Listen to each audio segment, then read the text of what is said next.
Hey, what's up? It's time for another Tale of the Tape Best of Cassettes, and today we're going to look at Vicious Rumors, their self-titled release from 1990. It was their third release. Their beginnings go back way to 1979, although their first album wouldn't come out until about 85. Jeff Thorpe was the guitar player, Carl Albert the singer on this one, and this is really the classic lineup of the band as I open things up here. Larry Howe was in the band at this time. Mark McGee, Dave Starr was on the bass on this one. Tell you what, this was an amazing release. You know, you call it power metal, and you're thinking, well, what does that mean? Well, power metal, as time has gone on, metal has splintered off into so many categories. Power metal is pretty traditional melodic metal. Think Judas Priest is probably the epitome of a power metal band. Halloween from Germany. You also had Manowar from the States here. Very big power metal band. Vicious Rumors are right in that category. Borderlining on speed metal. But this release, definitely more of a power metal. Very epic, big anthems kind of stuff. And I'll tell you what, this was one of the best releases of this type. I know it's a bold statement, but this is one of the best power metal albums ever, in my opinion. From beginning to end, had so many great epic songs. Now, over time, the production has improved, so, you put it in now, it doesn't have quite the punch as some of this new stuff does. When you take the songs, song by song, this is an amazing release.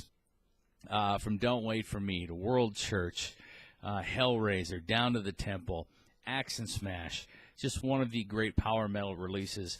And I would venture to say this was a very influential release on a lot of the younger bands just getting into metal at this time. And really, the songs have stood the test of time. Like I said, you could put this out right now and it would fit right into the power metal genre. Some may call it retro. It's a little, old-fashioned, whatever. It doesn't have the growling vocals. Carl Albert was a very clean, melodic singer with an amazing range. And again, this one is definitely, if you consider yourself a fan of metal, you need to have this one, the Vicious Rumors self-titled. Now, there's a sad ending to this, unfortunately. Carl Albert, the singer, he was killed in a car accident in 1995. They had put out another album after this one, another one or two. But in 95, he was killed in a car accident. Very tragic, because who knows where they could have been. Metal was kind of out during this time period. It was certainly overseas. It was growing again. You had bands like Stratovarius that were starting to take off a little bit more. So you had a scene overseas that would build up into the later part of the 90s, but they were here in America, and things were a little rough for these type of bands at the time.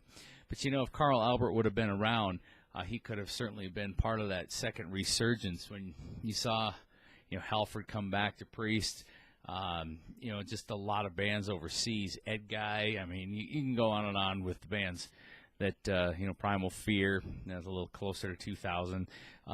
You can say he would have been part of that resurgence of metal, in the late part of the 90s, and it's still really going, to be honest with you.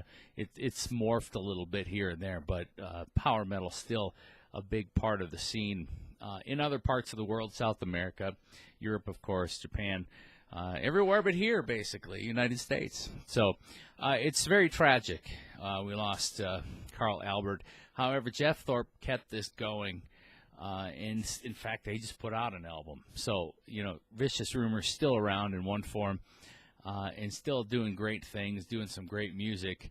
But, it would have been interesting to see if Carl Albert would have lived where they could have taken this. But again, pick this one up. Vicious Rumors, self-titled release from 1990. This is definitely one for the collection. That's another rock hard tale of the tape, best of cassettes. We'll see you next time.